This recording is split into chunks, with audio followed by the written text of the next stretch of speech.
Hola a todos, bienvenidos a Carnecast. Mi nombre es Darío Colombato y la idea de estos encuentros es realizar conversaciones con referentes del sector ganadero, de alguna manera en temas informales, buscando algo más coloquial, algo que nos saque de esa cotidianeidad o esa cuestión que tenga que ver con cuestiones formales, ¿no? Con puntos formales. Pero la idea, primeramente, es presentarme. Yo tengo una trayectoria como ingeniero agrónomo, después realicé un doctorado en nutrición animal en la Universidad de Reading, en Inglaterra. Soy nacido en Gualeguaychú, en Entre Ríos, y me desempeño actualmente como profesor en la Universidad de Buenos Aires, en Argentina. Y también soy miembro de la carrera de investigador del CONICET, donde realizamos investigaciones asociadas a la universidad en ciencia básica y aplicada en planteos de producción animal, aditivos que tienen que ver con la disminución de los gases de efecto invernadero en los rumiantes principalmente, y tengo también asociado a esto una actividad de relacionamiento con productores y empresas ganaderas en distintos países. Eso, de alguna manera, permite cerrar el círculo entre lo que son las necesidades básicas de la investigación y las necesidades aplicadas de aquellos productores y empresas que hacen el día a día y que son los verdaderos ejecutores claves de nuestra producción agropecuaria.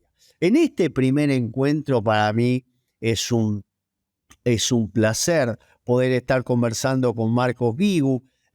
Marcos es una persona con la cual tengo una relación desde hace ya unos años, lo conozco y me parece una de las personas y empresarios más interesantes que me ha tocado convivir en términos profesionales con él. Entonces, es realmente un lujo, un honor para mí poder estar compartiendo este primer podcast con él.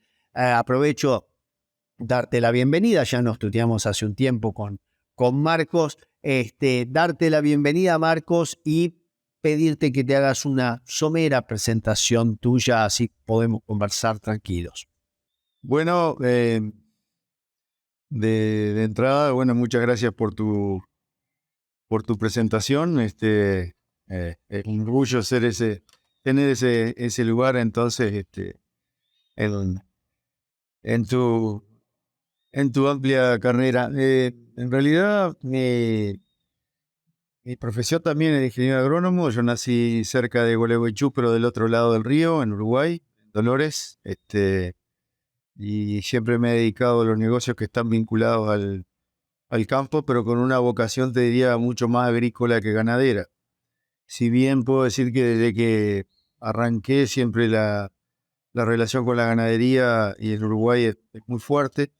En nuestra zona, más bien, el proyecto agrícola siempre estuvo en nuestra zona y probablemente en mi tradición, que somos piamonteses, valdenses, que toda la vida, digamos, estuvimos más vinculados a la producción agrícola de trigo, de alimentos. Y bueno, la ganadería siempre acompañó las actividades que yo vi, y a partir del 2008 volvimos en un modelo ya de integración más con participación de granos en la ganadería y demás, que un poco la parte que por ahí por el 14, 15, 16 se desarrolló con más fuerza. Yo hice agronomía en Uruguay, he trabajado toda la vida como productor y desarrollando emprendimientos que están vinculados al sector de diferentes enfoques, incluso uno inmobiliario. Me parecía muy interesante ese punto que mencionaba sobre, y quería que lo explicaras un poco más. ¿Cómo está compuesto hoy la empresa que te toca de alguna manera dirigir, y cuál es tu rol actual dentro de esa empresa? Uno dice dirigir, pero yo tengo algún conocimiento interno de que es una cuestión muy complementaria, ¿no? Muchas actividades al mismo tiempo. Sí, quizá la empresa más conocida que manejo es ADP, Agronegocios del Plata, que tiene, este año está cumpliendo 20 años de su fundación.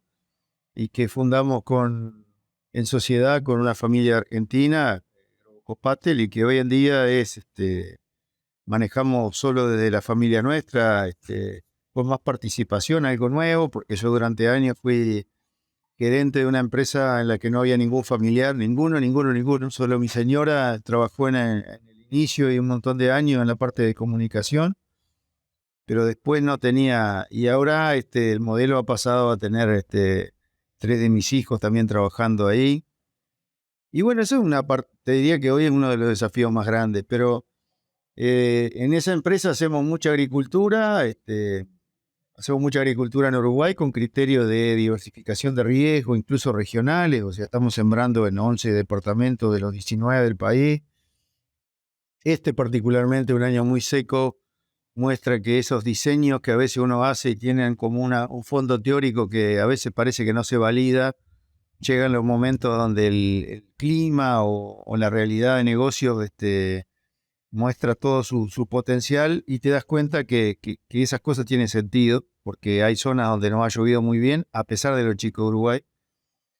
Y en ese desarrollo agrícola hubo un momento donde realmente, te diría que siempre Uruguay tiene una tabla, digamos, de costos muy alta, o sea, es un país caro y va a seguir siendo caro, hay que hacerse esa idea y no podemos pensar en ser barato en Uruguay, porque el país tiene un montón de características que yo no creo que podamos cambiar. Pero bueno, hay momentos de precios altos como los que estamos viviendo de los granos, que los granos se defienden por sí mismos, y hay otros en los que los precios bajan y el negocio agrícola tiende a tener, en el caso de Uruguay, círculos concéntricos de cada vez menos competitividad en la medida que te alejas de los puertos. O sea, vos podés ser muy bueno dentro del establecimiento, pero cuando salís fuera del establecimiento, ahí te invade el costo país, la estructura de flete, la estructura de todo, en todo sentido que tiene Uruguay, muy, muy grande, podemos decir, o pesada, y ahí no podés en cierta medida mitigar eso. La forma en que encontramos nosotros fue agregar valor en la cadena y transformar granos en carne. La carne vacuna probablemente sea la menos interesante por el lado de la eficiencia, pero es la más interesante por el lado de la historia uruguaya. La ganadería ha sido, desde que se introdujeron las vacas muy cerca de Dolores, en la isla de Vizcaíno, fue un negocio que primero por el cuero, después por la carne salada, después por la industria frigorífica, ha sido enorme. Entonces hay una lógica de desarrollo de industria, de mercado, de tradición, que hizo que optáramos por esa producción, carne en base a granos, como la estructura de agregado valor que la empresa necesitaba. Y ese desarrollo lo hicimos a la escala que la empresa requería, que era, producíamos 2 o 3 barcos de granos por año. Bueno, intentamos que fuera un barco lo que se transformara porque en las rotaciones necesitamos poner gramínea, maíz, trigo, cebada. Y esos eran los granos que menos se defienden. La soja se defiende bastante bien porque siempre vale bastante, y ahora por suerte en invierno tenemos la colza que tiene la misma característica. Y bueno, no lo quiero hacer muy largo, pero más o menos por ahí está No, pero me fuiste dando 3 o 4 puntos de que me interesaba conversar contigo. Lo primero es esto que hablaba del concepto teórico de diversificación. Fíjate vos que acá, en los años 80, ya el doctor Bigliso, que es un científico muy respetado en Argentina, ya hablaba del efecto de la diversificación sobre la estabilidad de los agroecosistemas, ¿no? Como uno metiéndole diversificación, ya sea de tipo de cultivos como de actividades, ¿sí? Ganadería, agricultura, iba a trabajar sobre sobre minimizar lo que son los desvíos, ¿no? Al fin y al cabo, esto es un negocio también de búsqueda de la estabilidad, ¿no? Entonces, ese punto que vos mencionás, estar sembrando sobre 11 de los 19 departamentos en Uruguay, algunos, pese a lo chico que uno puede pensar que es Uruguay, pero cuando te pones a recorrerlo siempre se hace largo los caminos, uno ha tenido lluvias mejores en distintas zonas que en otras en el país. Y en otro concepto que me parece importante, que lo mencionaste hacia el pasar y yo lo conozco de primera mano, es el concepto de la inclusión de los miembros familiares dentro de las empresas. Me interesaría, porque los conozco, digamos, pero me interesaría que ahondaras un poquitito más nomás sobre el rol que cada uno de los muchachitos, que ya no son tan muchachitos, son profesionales, está cumpliendo hoy dentro de ADP y en el resto de las empresas del grupo. Bueno, de mucho tema ahí, pero yo te diría que cuando fundamos ADP con mi señora, nos entusiasmaron 2 o 3 cosas de nuestro socio en el grupo Logrobo. Una era la trazabilidad en la agricultura, forma de tener más valor en los granos, cosa que nunca pudimos capturar hasta el día de hoy. Ahora a través de la carne quizá algo. Y otro que nos gustó mucho era la organización de la estructura familiar, el trabajo en el directorio, el tener directores externos. O sea, era toda una estructura, podríamos decir, burocrática, porque uno toma las decisiones más fáciles porque las cosas son tuyas y yo hago lo que me parece y los demás tienen que acatar.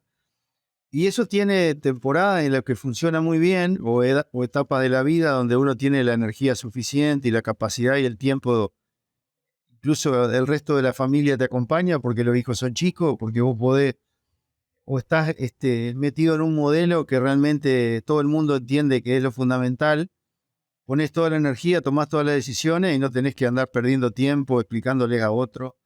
Pero eso lo veíamos como algo que tenía como, digamos, mucho valor, pero corto tiempo. Porque a la larga uno necesita basarse en estructuras distintas. Después vienen algunos de la familia de repente quieren integrarse, aparecen, nosotros siempre quisimos que nuestros hijos fueran, o por lo menos tuvieran en el negocio agropecuario una muy buena oportunidad de vivir y de trabajar.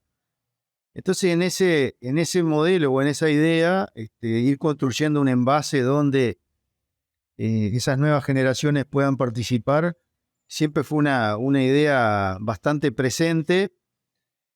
Y presente en el día a día, o sea, por ejemplo, no llevando mala onda sobre el clima o las cosas a la mesa. Todo el día, si uno tiene todo el día, digamos, no hay productor agropecuario que no sienta el clima como algo que todos los días lo golpea, digamos, de alguna manera, o porque todo va fantástico, porque todo va malo, porque llueve, porque no llueve. Ahora, esa es la realidad, ese es el negocio que uno quiere estar. Entonces, si todos los días le transmite a personas que no entienden, niños, el entorno familiar, eso como una restricción, es muy probable que quieran huir de esas cosas cuando tengan posibilidad de desarrollar sus actividades. Entonces, por ese lado, pero después falta la estructura. ¿Cómo hacer para incorporar personas que tienen diferentes formas de ver la vida, ganas de levantarse temprano uno, otros son más dormilones, uno le gusta los animales, al otro no? Entonces, bueno, creo que hemos trabajado mucho en ese sentido y el tener una estructura de directorio donde realmente se funciona, donde la información se presenta y donde se hizo con, ya te digo, mucha gente externa siempre, pero ahora tenemos más internos, pero igual hay directores externos con un seniority importante que vienen y nos ponen la vara alta y nos generan demandas de información o de explícame por qué esto no va a cambiar la realidad, pero vos tenés que decir por qué tomaste estas decisiones. Eso ha sido un apoyo importante y hoy uno de mis hijos, mi hija mayor, está a cargo estuvo en marketing y está a cargo del negocio comercial. Diego, el segundo, está a cargo del negocio agrícola y Matías, el tercero. Todavía nos queda una que está todavía lejos, pero quizás se interesa también. Matías está en la parte más involucrado ahora en manejo de seguimiento de algunos temas agrícolas bastante empezó en el tema de compras de hacienda para los feedlots y bueno, y es como que a veces quizá el modelo es dejar la puerta entornada y que ellos quieran entrar, no darle, vení, hacete cargo de esto. Eso a mí me resulta súper importante. De alguna manera hay una similitud dentro de lo que es mi historia familiar. Mi papá siempre se negó a hablar lo que él llamaba negocios en la mesa y yo nunca lo escuché protestar en la mesa familiar por tener un tema de sequía, tener un tema de fuego, como podíamos tener durante la sequía, bien en general en los campos de Entre Ríos, algún problema de fuego, algún tema de inundación que también nos podía caer. Y eso a mí me resulta súper importante porque, como vos decís, de alguna manera, nosotros debemos evitar improntar a los chicos en una cultura que también el resto de la sociedad, digo en Argentina, pero me animo a extrapolar a Uruguay, nos ha catalogado muchas veces de llorones. ¿Sí? ¿Por qué? Porque te ven llegando por ahí en un vehículo que otro no accede, pero que es tu herramienta de trabajo, a una panadería o a algún otro sector, ¿sí? Algún otro comercio, a quejarte por el clima o quejándote por alguna cosa. Y la gente que no entiende nuestro negocio justamente no puede entender ¿cómo es?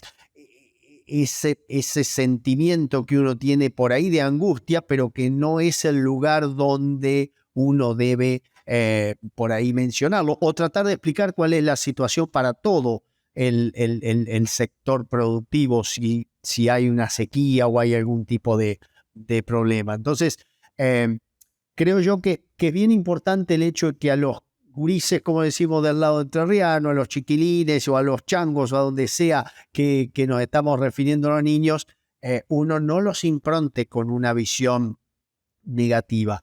Y lo otro interesante que rescato también, que lo estaba mencionando, es siempre esa presencia en las empresas importantes de auditores externos, alguien o incluso directores externos en las sociedades, alguien que no tenga una relación sanguínea, sino que pueda ser capaz de preguntar abiertamente cuestiones inherentes al negocio sin entrar en, por ahí hasta recelos familiares, que eso pueden ocurrir. Yo este punto que mencionás lo rescato y me parece que sería interesante también observar cómo es, si bien algo ya lo insinuaste, cómo es la visión a futuro de esto. O sea, cómo se ven ustedes con tu esposa de aquí a 20 años con los chicos y la compañía en general. ¿Cómo lo ven? No, ahí te iba a agregar que, digamos, debe haber pocas actividades tan demandantes de capacitación como el sector por la cantidad o sea, vos tenés que conocer de mercados, tenés que conocer de moneda, te afecta la guerra de Ucrania, te impacta una recesión en China, o sea que tenés que entender, porque si vos no podés proyectar cómo va a ser tu negocio en base a la demanda, por lo menos en Uruguay, donde nosotros producimos alimentos teóricamente para 30 millones y somos 3,5. Entonces nuestro negocio es todo producir hacia afuera. Entonces tenés que tener mucha información, tenés que especializarte, tenés que entender un montón de temas. Por otro lado, tenés que ser simple y tenés que aceptar que lo más grande que te puede pasar probablemente no lo puedas manejar, y es el clima.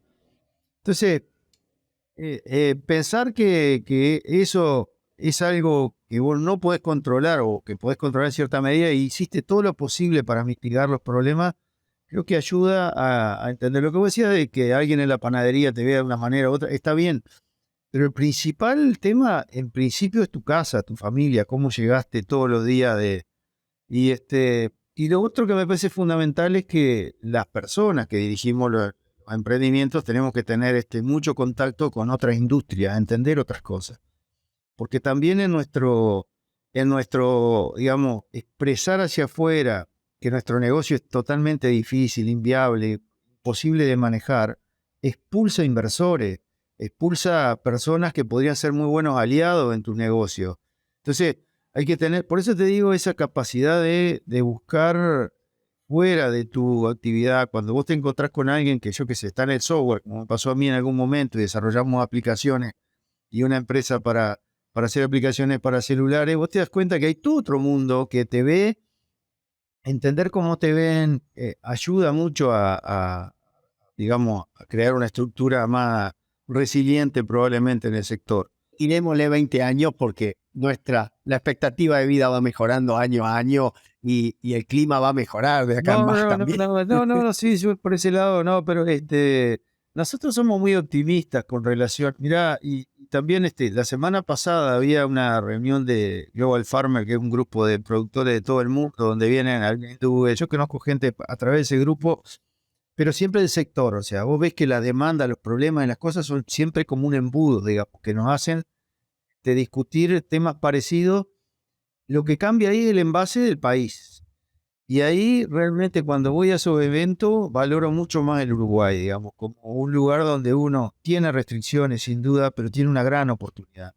De clima, por los 1200 milímetros promedio por año, que te permiten hacer 2 cultivos por año, pero de estructura, de estabilidad. O sea, yo sé que es carísimo producir en Uruguay.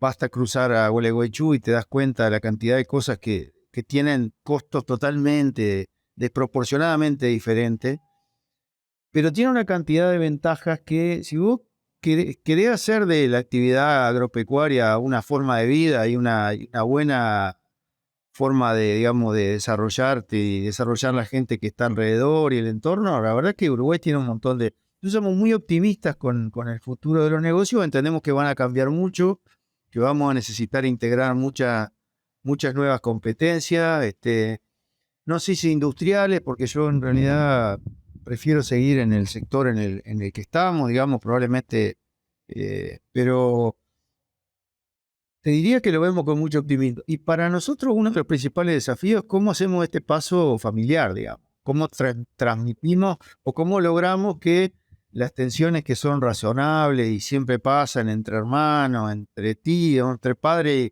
se van, digamos, canalizando por buenos sistemas y a su vez no nos perdemos de los mejores talentos que están afuera de la familia, porque eso también es un problema. O sea, es un riesgo que una compañía, por absorber toda la familia, digamos, haya gente afuera que dice, no, pues este puesto va a estar ya para... Entonces, no tengo posibilidad de crecer ahí. Entonces, bueno, te diría que esos temas hoy para nosotros son importantes y creo que los venimos manejando de una manera interesante. El proyecto para adelante, alimento, energía, o sea, nosotros somos captura de luz para transformar en energía, en alimento y energía renovable. O sea, somos como un gran panel solar.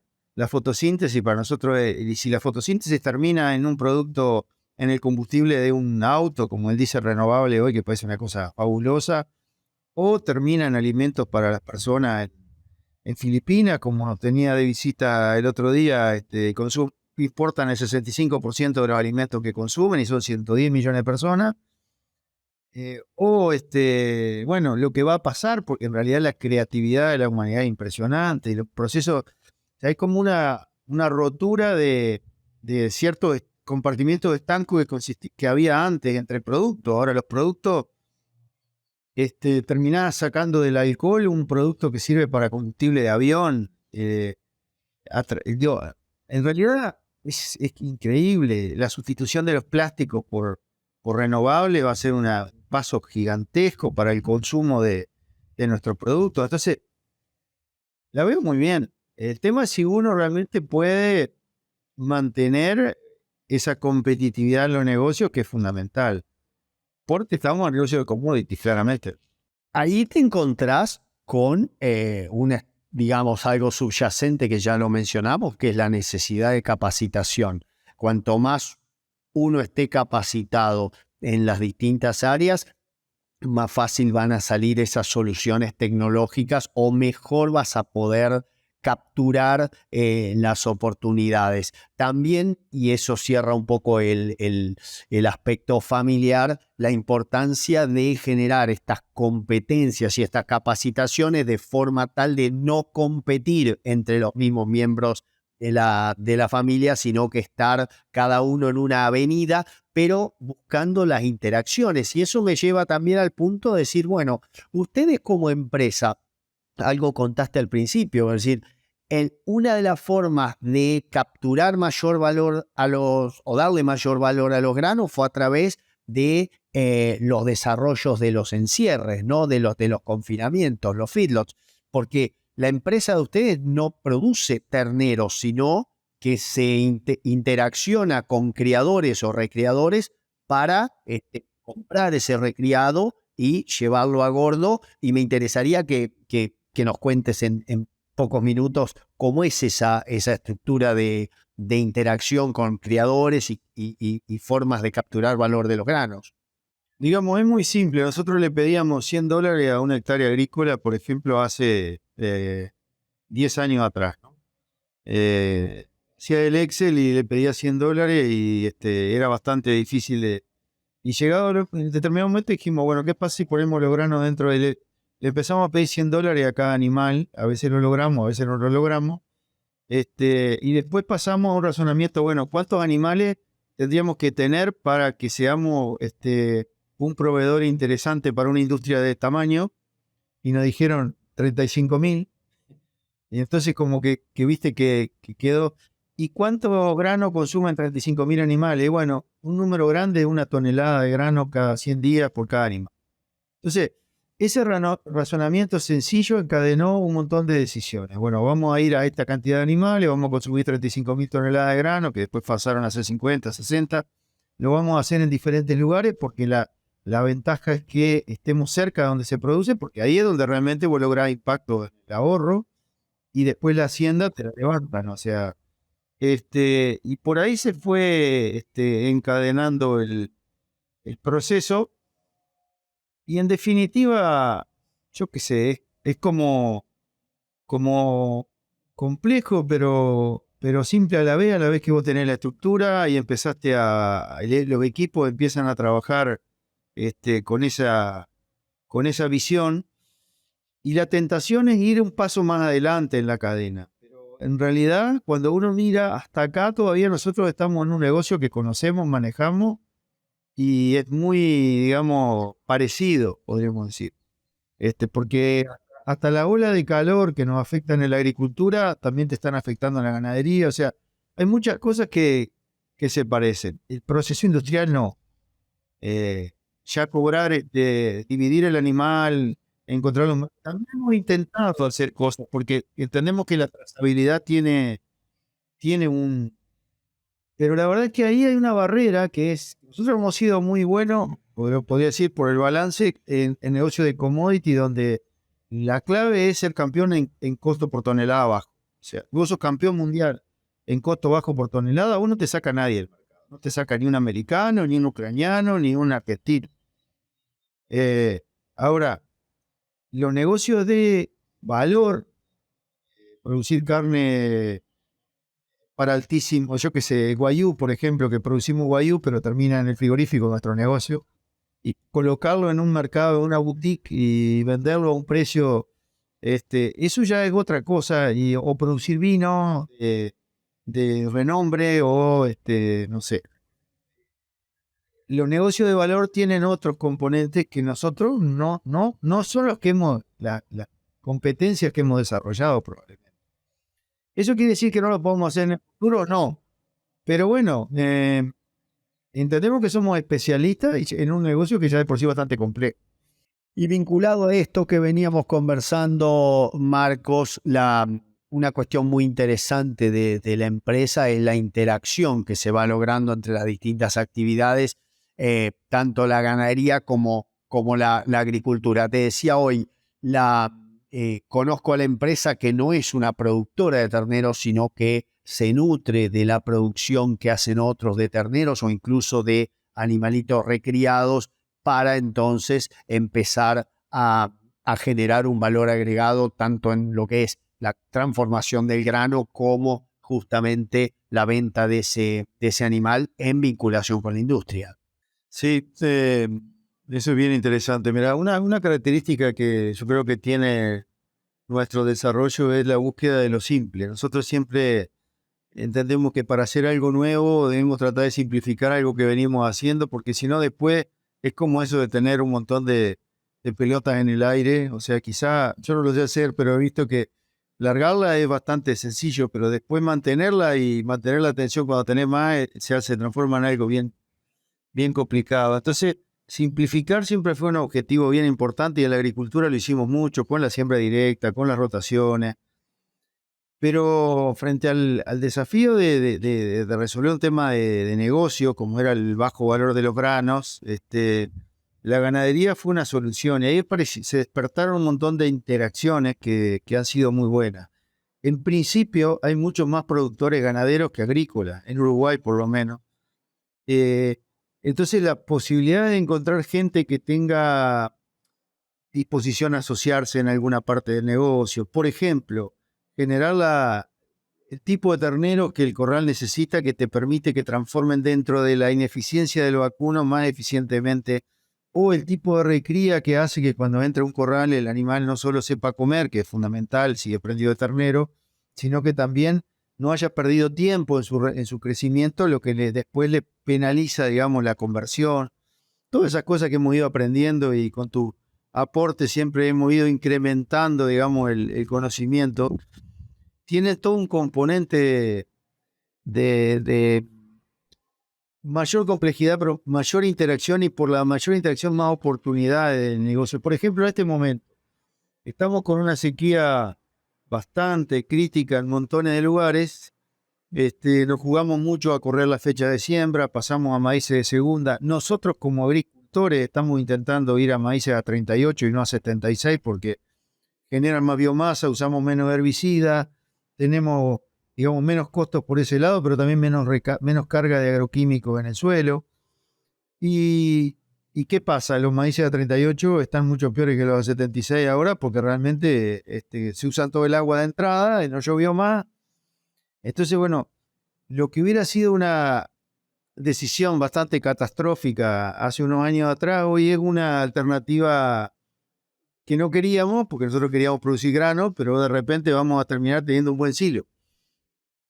¿Y por qué podemos aprovechar ese silo? Porque en general las áreas de producción agrícola están cerca de los corrales. O sea, nosotros podríamos tener un solo corral grande, que era el modelo americano y todo eso, y decidimos tener corrales de una escala o de una, digamos, tamaño que justifique los costos de la estructura de personal y todo eso que tenés, pero no tan grandes, porque si no nos alejábamos de los lugares de producción. Entonces, todo ese, digamos, un mundo que se despierta cuando el modelo agrícola interactúa con el modelo ganadero es realmente probablemente uno de los mejores descubrimientos de esta parte del negocio. Así que por ahí yo creo que hay mucho para hacer. En el último ADP Zone, que es un evento que hacemos para acercarnos más a los productores, mostrar las cosas, cómo las vemos, cómo entendemos que puede ser no sé si los 20 años que siguen, pero el año siguiente, 2 años.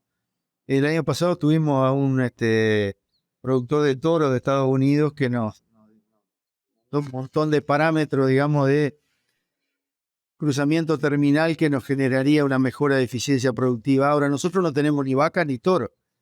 ¿Cómo vamos a trabajar en la cadena hacia atrás para encontrarnos con esos criadores y recriadores y generar una parte al menos de su producción sin cambiarle las vacas probablemente? Porque las vacas ellos consideran que son las más adaptadas a su pastura y todos estos temas, y generar a su vez animales que tengan un desempeño mejor en el corral. Es todo un mundo que realmente no solo es interesante desde el punto de vista de cómo pueden mejorar los negocios, sino que creo que hacen a lo más interesante de las cosas cuando uno las hace porque le gustan, y es el camino o el día a día que te hace despertarte con ganas de desarrollar cosas nuevas, aprender, interactuar con más gente, y bueno, y creo que por ahí está una de las principales satisfacciones de la vida.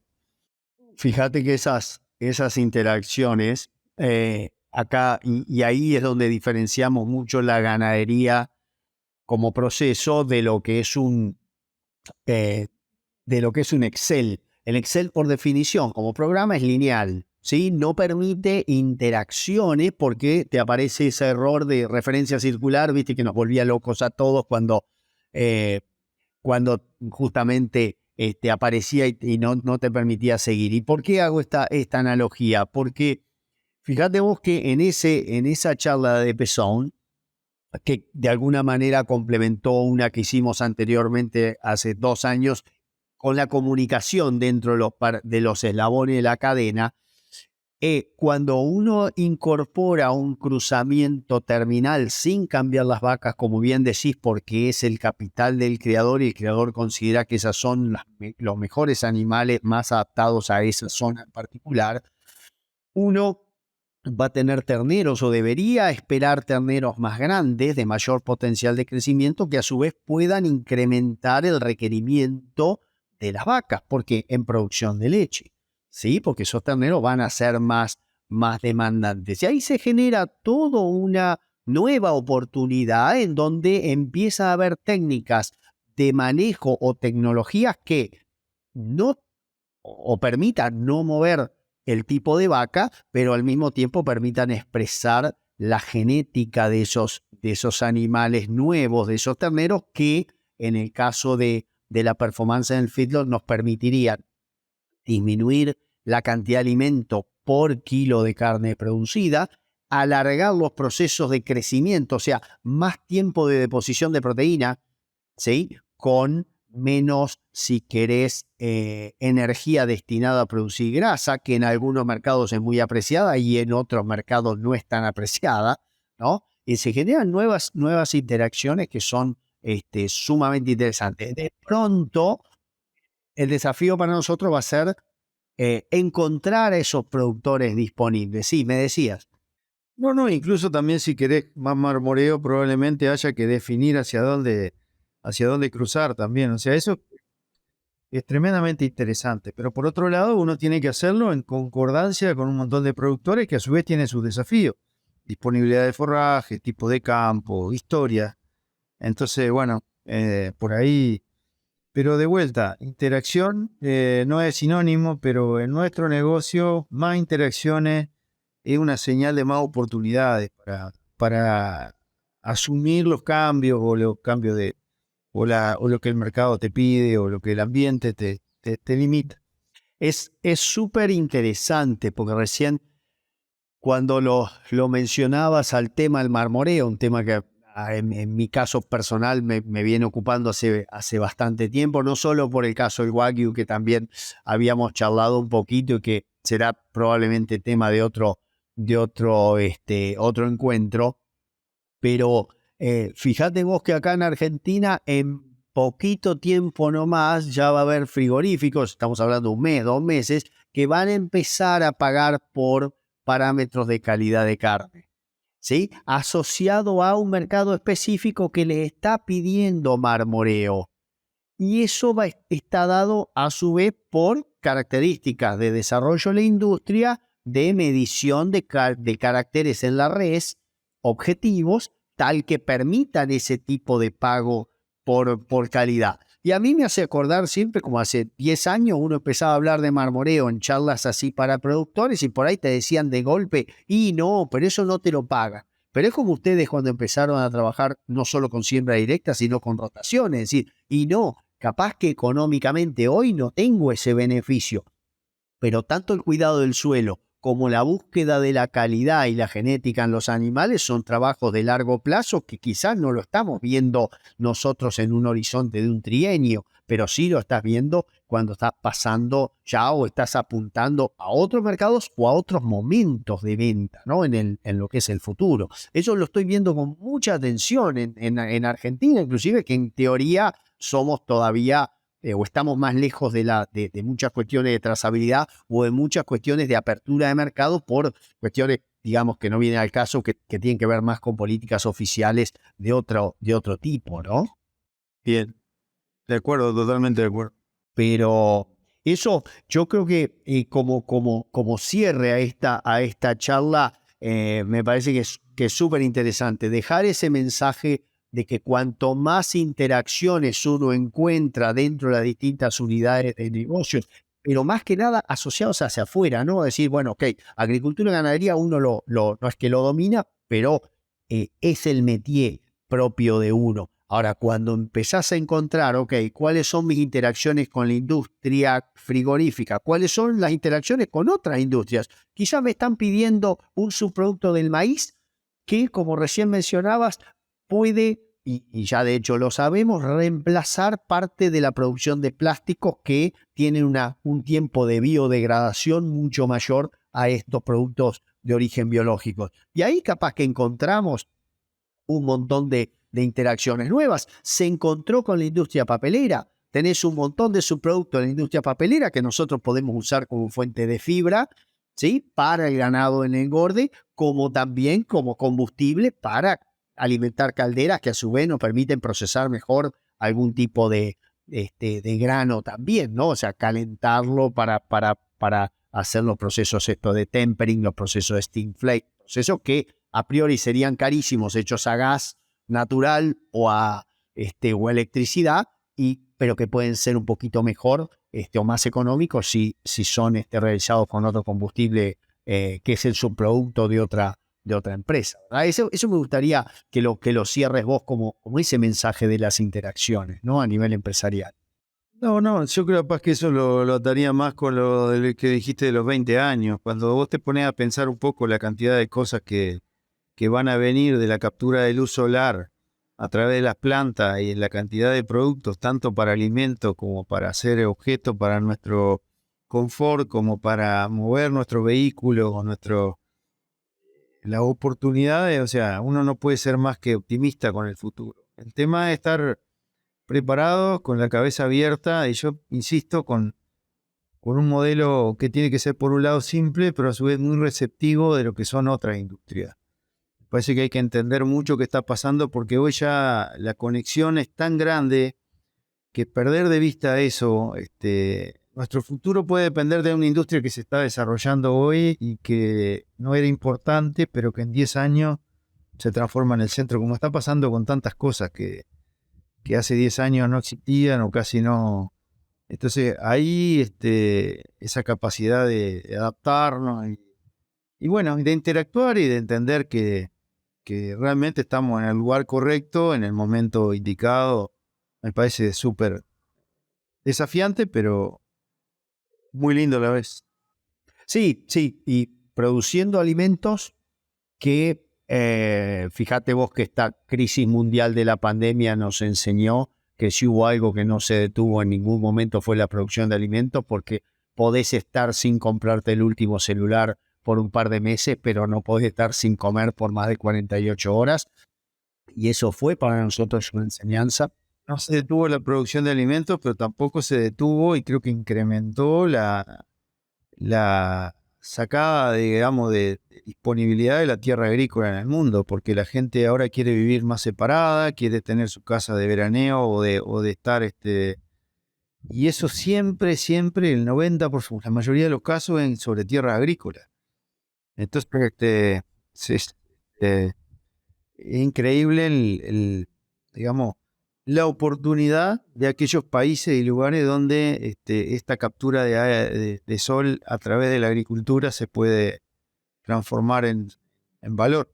Y bueno, y yo, digamos, hace un tiempo recuerdo una frase de un compatriota tuyo, analista ganadero él, que nos decía: la tecnología va a llegar siempre en nuestro auxilio. O sea, quizás una visión ultra optimista del asunto, pero todo lo que de alguna manera, y poniéndolo en un término tal vez muy general, cuando hablamos de la humanidad, o sea, cada vez que la humanidad se encontró con problemas aparentemente irresolutos o insolubles, la tecnología vino en el auxilio, desde poner tronquitos para trasladar piedras que después se generaban o terminaban en una pirámide, hasta cuestiones como más mundanas para nosotros hoy día, como el maíz tardío o las transformaciones biotecnológicas en los cultivos o la sanidad animal o, bueno, conocimientos en la nutrición también, ¿verdad? Sí, sin duda. Sí. Comparto plenamente. Así que, bueno, Marcos, la verdad yo me quedaría todo un día conversando de estos temas contigo. Es un verdadero lujo poder de alguna manera aprender cómo empresarios que tienen una raíz ganadera o agrícola, si querés, mucho más en tu caso sería, se van abriendo a otras oportunidades y van encontrando en esas interacciones, lejos de digamos, barreras, van encontrando nuevas oportunidades.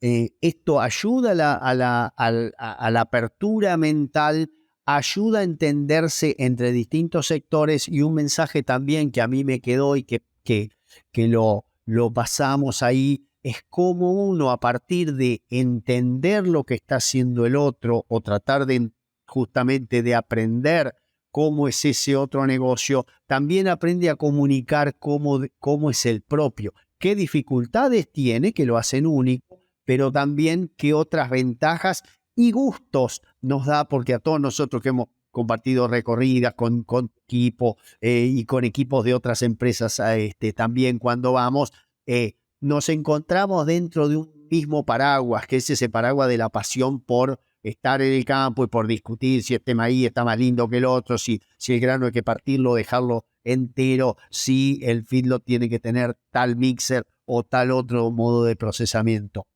o de mezclado de alimento para el caso. Así que para mí un gustazo que hayas podido conversar con Carnecast, y te dejo unas palabras finales y mi gran agradecimiento de siempre.